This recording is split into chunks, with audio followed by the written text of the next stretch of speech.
அஞ்சாமை, அறிவு, ஊக்கம் இவை நான்கும் எஞ்சாமை வேந்தற்கு இயல்பு. என்ன சொல்கிறாருன்னா, முதல்ல ஒரு அரசனுக்கு அஞ்சாமை இருக்க வேண்டாம், பயப்படக்கூடாது. ஒரு நாட்டு பக்கத்து நாட்டிலையும் சண்டை வந்துட்டா வா அன்று கொண்டில் போய் ஒளிஞ்சிப்போம், பயமாக இருக்குன்னு சொல்லக்கூடாது.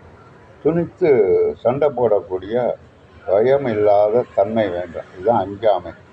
அறிவு என்பது 6 அங்கங்களுக்கும் உடையது. எந்த நேரமும் எல்லா செயலுக்கும் பயன்படுத்தணும் இந்த அறிவு. அஞ்சாமை, அறிவு, ஊக்கம். அதாவது அஞ்சாமை, அறிவு, ஈகை, ஊக்கம்.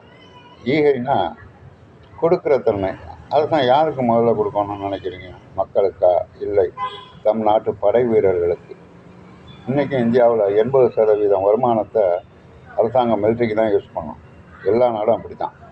ஏன்னா நம்ம பாதுகாப்பாக இருந்தால் தான் மற்ற நாடுகள் நம்மை விழுங்காமல் இருக்கும். முதல்ல ஈகை, படை தளபதி, சோல்ஜர், உங்களுக்கு